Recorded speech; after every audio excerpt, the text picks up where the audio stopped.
तुम्हें शर्म नहीं आती किसी की बीवी को वर्गलाते हुए? तुम मियाँ बीवी के बीच में जुदाई पैदा करना चाहते हो? अब कहाँ गई तुम्हारी बाप दादा की इज्जत?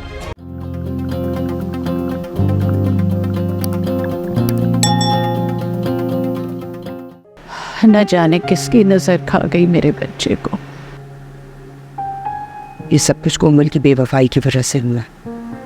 ना वो हादी से बेवफाई करती और ना उसका ये हाल होता है।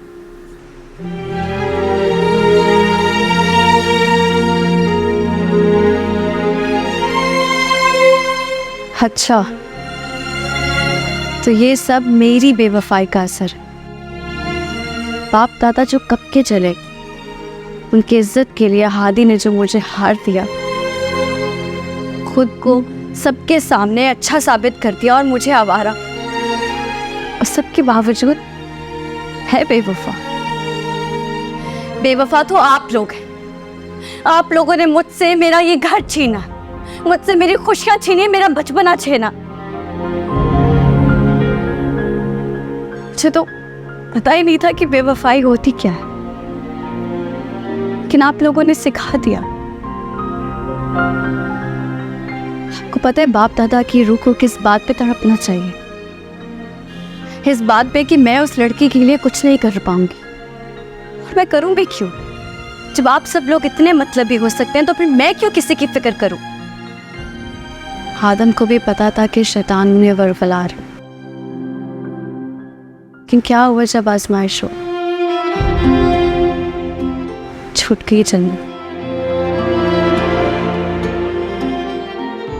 मेरी भी जन्नत छूट गई।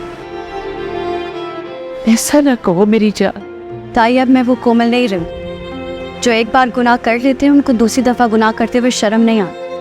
अब आप देखिएगा मैं करती क्या। एक सेकेंड, क्या करोगी तुम? बताओ क्या करोगी? तेरे बाप दादा की इज्जत के साथ थोड़ा सा और खेलूंगी।